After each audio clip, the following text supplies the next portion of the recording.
Assalamualaikum warahmatullahi wabarakatuh. Nama saya Artani. Saya sebagai Kepala Sekolah SMP 4 SMP Negeri 4 Kandangan dan sudah bertugas di sini hampir 2 tahun. Demikian mungkin perkenalan saya. Assalamualaikum warahmatullahi wabarakatuh. Assalamualaikum warahmatullahi wabarakatuh, Bapak. Waalaikumsalam, Ibu. Bagaimana kabarnya, Bapak? Alhamdulillah baik, Bu. Ibu bagaimana juga? Alhamdulillah, Bapak. Begini, Bapak.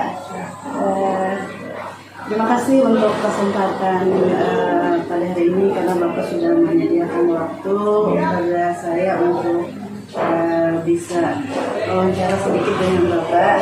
Jadi begini, kebetulan saya Diana Puspa dari program Guru Penggerak untuk wawancara kepada kepala sekolah terkait dengan praktek pengambilan keputusan. Jadi di sini saya ingin mengajukan beberapa pertanyaan kepada Bapak. Nah, jadi selama Bapak menjadi kepala SMP 4 ini, Bapak ya, tentunya Bapak banyak mengalami atau menghadapi beberapa masalah atau kasus yang kasus tersebut merupakan dilema etika ataupun pendidikan moral. Nah, bagaimana Bapak dapat mengidentifikasi masalah atau kasus-kasus yang berupa dilema etika atau pendidikan moral, Bapak? Terima kasih, Bu, atas pertanyaannya. Jadi saya berusaha mengidentifikasi antara dilema etika dan pendidikan moral. Kalau dilema etika itu dimana kita dalam mengambil keputusan itu mempertimbangkan nilai-nilai yang kebajikan moral, kemudian itu sama-sama benar. Kemudian kalau pendidikan moral itu adalah dimana ada situ ada yang benar dan ada yang salah. Jadi diidentifikasi tadi Pak mana yang dilema etika dan mana yang pendidikan moral. Nah, terus bagaimana Bapak menjalankan pengambilan keputusan di sekolah Bapak, terutama terhadap kasus-kasus di mana ada dua kepentingan yang sama-sama benar atau sama-sama mengandung nilai kebajikan? Jadi dalam mengambil keputusan saya biasanya melakukan koordinasi dengan guru-guru pertama. Kemudian setelah koordinasi kami yang mempertimbangkan dampak buruk dan dampak baiknya dari keputusan yang sesuai. Kemudian juga melihat bagaimana dampaknya ke depan, terutama bagi sekolah kami di mata masyarakat.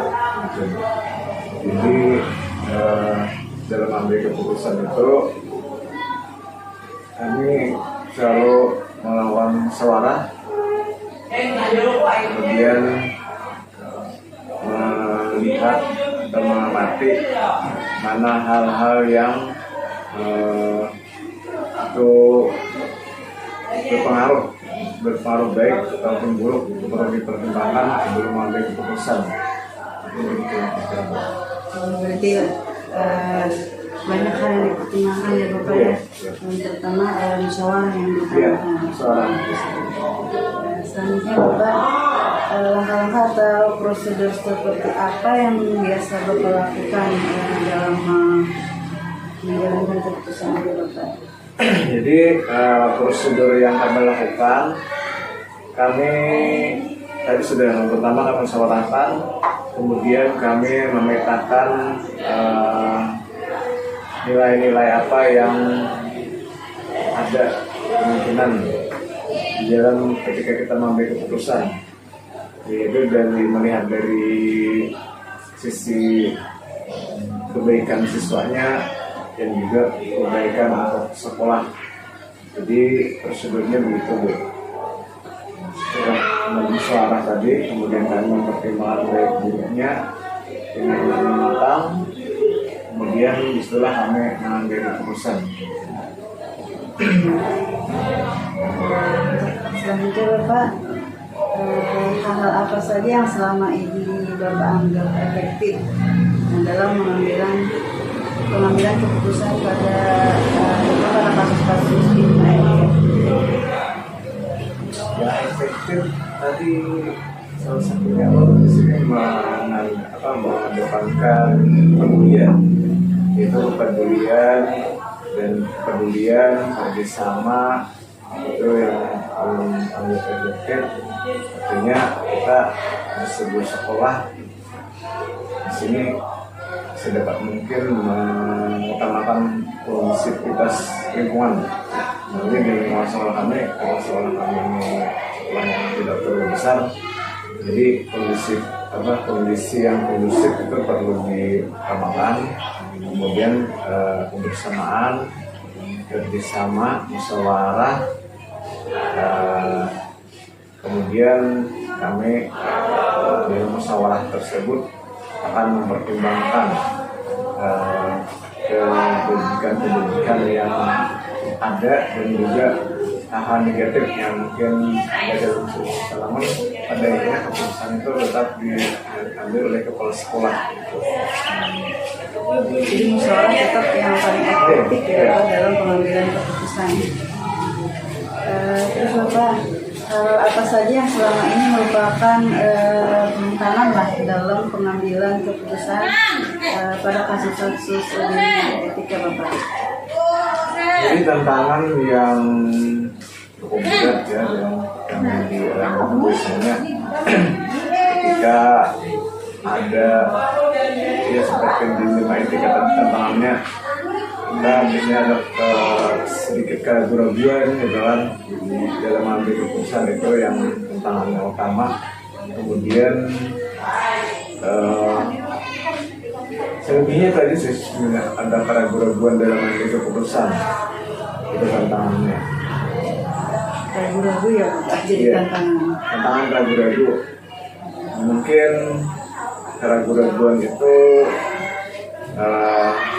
hal yang kurang baik ya tantangannya, ya karena pasti ada dampak buruk dan baiknya dalam suatu keputusan itu. Selalu pasti ada dampak ya kan Pak, baik itu baik atau buruk, tapi itulah sebuah keputusan. Apakah Bapak memiliki sebuah tata kala atau jadwal tertentu dalam sebuah penyelesaian kasus? Jadi apakah bila kasus itu terjadi Bapak langsung menyelesaikan di tempat atau ada jadwal khusus, misalnya perlu pemikiran lebih lanjut dalam penyelesaiannya, bentuk atau prosedur seperti apa yang Bapak jalankan selama ini? Untuk kasus-kasus yang tidak terlalu berat itu langsung saya putuskan hal itu juga. Tapi bagi kasus yang agak berat, misalnya melibatkan pihak luar, nah di sini memerlukan jeda dulu untuk pertama berpikir dan merenung dulu. Sebenarnya ini kalau diselesaikan bagaimana caranya, tidak perlu terburu-buru. Saya tidak mau terburu-buru dalam mengambil keputusan. Tadi ada 2 kategori. Kalau keputusan itu yang lingkupnya tidak terlalu berat, itu bisa langsung mengambil keputusan. Cuma kalau lingkupnya berhubungan dengan masyarakat dari luar yang berat, itu kita memerlukan pemikiran yang lebih mendalam. supaya kita tidak salah langkah, harusnya ada jeda waktu, mungkin 1 hari baru diputuskan. Jadi dilihat apa masalahnya Iya, dulu ya Bapak? dilihat permasalahannya dulu. Kalau permasalahannya tadi agak berat kan, kita jangan langsung ambil keputusan. Itu saya sendiri, saya tidak mau mengambil keputusan untuk besar, karena kalau untuk besar itu cenderung kita bisa salah langkah, kan, bisa membahayakan. Gitu Bu. Terus Bapak, selama ini adakah seseorang atau faktor-faktor yang mempermudah atau membantu Bapak dalam pengambilan keputusan? Ya, tentu saja Bu. Karena saya juga memiliki keterbatasan, lalu saya kadang-kadang juga ada orang yang bisa membantu. Misalnya di sini ada yang senior, kan guru-guru senior yang sudah lama di sini, itu mereka saya minta pendapatnya. Kemudian juga mungkin orang yang saya anggap kayak dituakan lah, kalau saya minta pendapat kepada beliau, hanya itulah mungkin yang saya lakukan. Jadi minta pendapat kepada orang yang lebih senior atau Ya, lebih berpengalaman dengan Bapak, lebih pengalaman kan. dalam menghadapi kasus ini. Terus dari yang sudah kita lakukan ini ya Bapak, pembelajaran apa yang dapat Bapak petik dari pengalaman Bapak dalam pengambilan keputusan?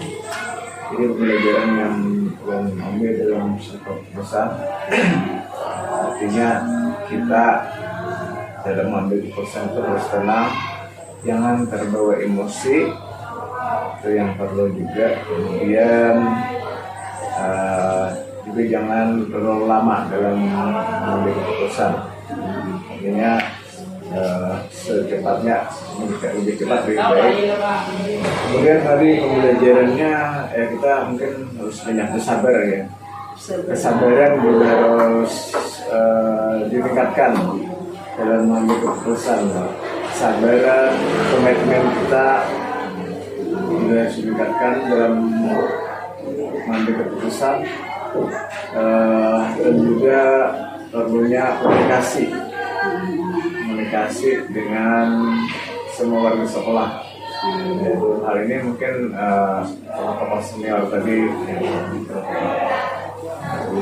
Jadi dalam sebuah keputusan sabar intinya yang perlu diutamakan ya Pak. sabaran ya. Jadi supaya saat memutuskan bukan emosi sesaat Ya, yang kalau yang bisa kan kita orang-orang menyesal ya. salah tadi ya. Iya. Terima kasih Bapak atas waktu dan penjelasannya. Jadi di sini saya semakin memahami lah dari pengalaman Bapak bagaimana cara pengambilan keputusan bagi seorang pemimpin. Terima kasih Bapak atas waktunya. Assalamualaikum warahmatullahi wabarakatuh. Waalaikumsalam.